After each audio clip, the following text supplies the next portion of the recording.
Hello అండి, నమస్తే. ఇప్పుడు మాట్లాడే టాపిక్ వచ్చేసి BJP and BJP sympathizers and RSS మనుషులు Indian economy by 2024 $5 trillion economy అయిద్దన్నారు.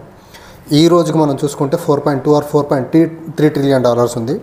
So ఈ రీసెంట్గా అమిత్ షా మాట్లాడుతూ చెప్పినటువంటి మాట ఏంటంటే 2027 కల్లా ఇండియన్ ఎకానమీ $5 trillion ఎకానమీ అవుతుందని చెప్పే ప్రయత్నం చేశారు. కానీ foreign investors sentiment and moods అని 2024-25 కానీ మనం చూసినట్లయితే 2027 కాదు కదా, 2030కి కూడా ఇండియన్ ఎకానమీ $5 trillion ఎకానమీ అయ్యేదానికి ఆస్కారం లేదని చాలా క్లియర్గా అర్థమవుతుంది. మనం చూసుకున్నట్లయితే 2024-2025 ఆర్థిక సంవత్సరానికి ఫారిన్ ఇన్వెస్టర్స్ కంప్లీట్గా ఇండియన్ ఎకానమీ నుంచి వాళ్ళ ఈక్విటీస్ని పెద్ద మొత్తంలో సేల్ చేశారు. ఎంత సేల్ చేశారంటే 2024-25 సంవత్సరానికి 1,27,041 కోట్ల రూపాయలు ఒక్క ఫైనాన్షియల్ ఇయర్ 2024-25లో సెల్ చేశారు.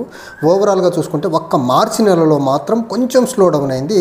మా equities selling by foreign investors వచ్చేసి 3,973 కోట్ల రూపాయలు మాత్రం సెల్ చేశారు. అదర్వైజ్ ఓవరాల్గా మనం ఇయర్ మొత్తం చూసుకున్నట్లయితే మాత్రం 1,27,041 కోట్ల రూపాయలు.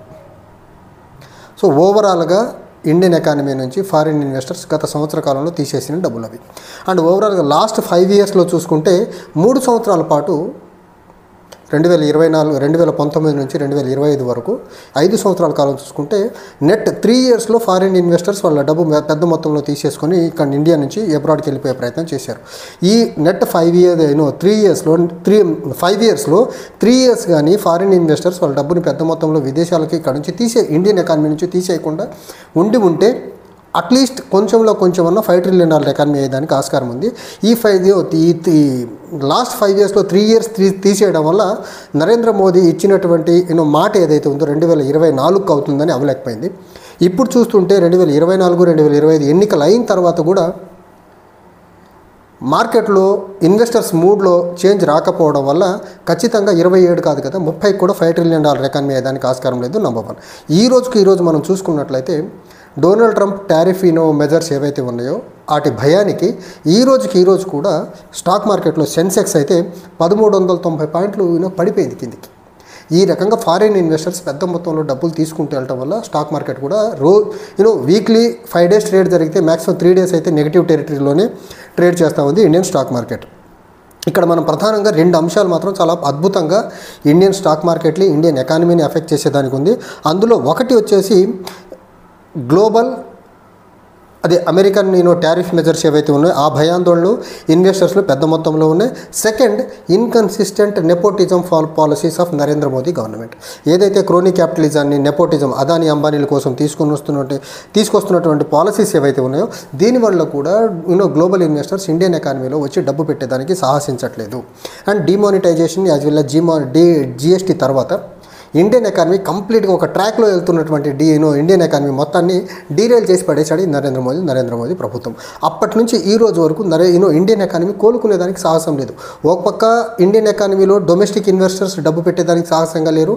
Because of Narendra Modi crony capitalism వల్ల బ్యాంకింగ్ సెక్టర్ మొత్తాన్ని క్రోనీ క్యాపిటలిజాన్ని ప్రమోట్ చేసుకుంటూ వాళ్ళ లోన్స్ అన్ని వైవ్ చేసుకుంటూ ముందుకెళ్తున్న క్రమంలో జెన్యూన్ ఇన్వెస్టర్స్కి బ్యాంకింగ్ సెక్టర్ మీద నమ్మకం సన్నగిల్లిపోయి వాళ్ళు ఇండియాలో ఇన్వెస్ట్ చేయకుండా అబ్రాడ్ వెళ్ళిపోయే ప్రయత్నం మొదలుపెట్టేశారు.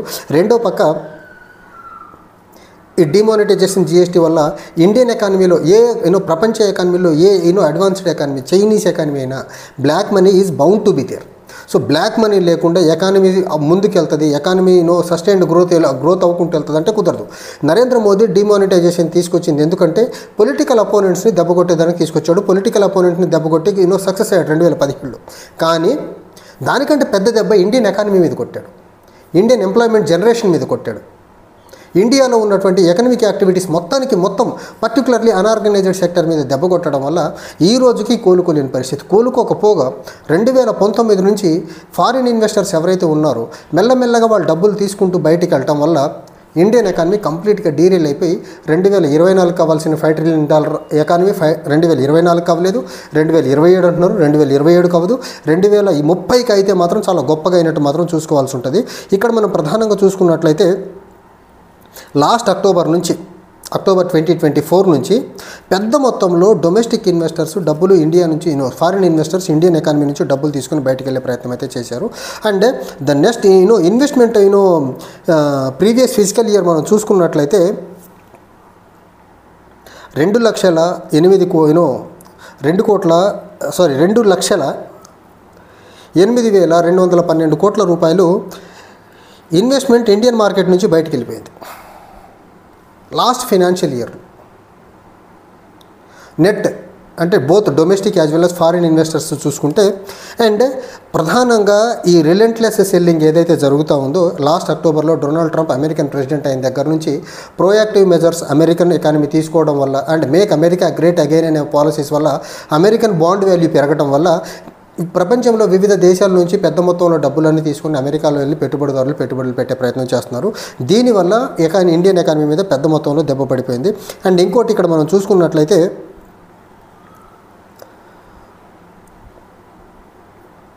ఇండియాలో ఉన్నటువంటి కరెన్సీ డిప్రిషియేషన్ ఒక ఇంపాక్ట్ పడుతూ ఉంది.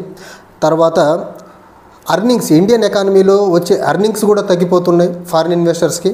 తర్వాత highly volatility in government of India policies, ఈ 3 ఫ్యాక్టర్స్ వల్ల ఇండియన్ ఎకానమీ నుంచి ఫారిన్ ఇన్వెస్టర్స్ బయటకు వెళ్ళే ప్రయత్నం చేశారు. రూపీ ఆబ్వియస్గా డిప్రిషియేట్ అవుతూ ఉంది కంటిన్యూస్లీ. తర్వాత volatility in government of India policies. And third factor ఏంటంటే ఇండియాలో పెట్టిన డబ్బులకి రిటర్న్స్ తక్కువ వస్తున్నాయి కాబట్టి వెళ్ళిపోయే ప్రయత్నం చేస్తున్నారు. ఇది కాకుండా ఇందాక చెప్పినట్టు అమెరికాలో అమెరికన్ బాండ్ అట్రాక్టివ్గా ఉండటం వల్ల డొనాల్డ్ ట్రంప్ ప్రెసిడెంట్ అవడం వల్ల అది ఆబ్వియస్గా ఇంకొక ఫ్యాక్టర్ అవడం వల్ల దానివల్ల కూడా ఇండియా నుంచి ఇన్వెస్ట్మెంట్స్ మరీ ముఖ్యంగా డొమెస్టిక్ ఫారిన్ ఇన్వెస్టర్స్ డబ్బులు తీసేసి విదేశాలకు వెళ్ళిపోయే ప్రయత్నం అయితే చేస్తున్నారు. ఇన్ని అవకతవకల మధ్య నరేంద్ర మోదీ అండ్ అమిత్ షా ఇద్దరు కలిసి అండ్ బీజేపీ వాళ్ళు మొత్తం స్టిల్ $5 ట్రిలియన్ ఎకానమీ అని చెప్పే ప్రయత్నం చేస్తున్నారు. మీరు $5 ట్రిలియన్ ఎకానమీ అచీవ్ చేయాలి అంటే first global as well as domestic investors యొక్క కాన్ఫిడెన్స్ని కాపాడాలా, ఆ కాన్ఫిడెన్స్ని మెయింటైన్ చేయాలా, పాలసీస్లో ఉన్నటువంటి వోలటాలిటీని తగ్గించాలా. అండ్ మీరు చేస్తున్నటువంటి క్రోనీ క్యాపిటలిజాన్ని ఏదైతే మీరు ప్రమోట్ చేస్తున్నారో అదాని అంబానీలకు అనుకూలమైన పాలసీస్ తీసుకొచ్చి దాన్ని మీరు సాధ్యమైనంత వరకు తగ్గించగలిగితే ఇండియన్ ఎకానమీ గ్రో అవుద్ది.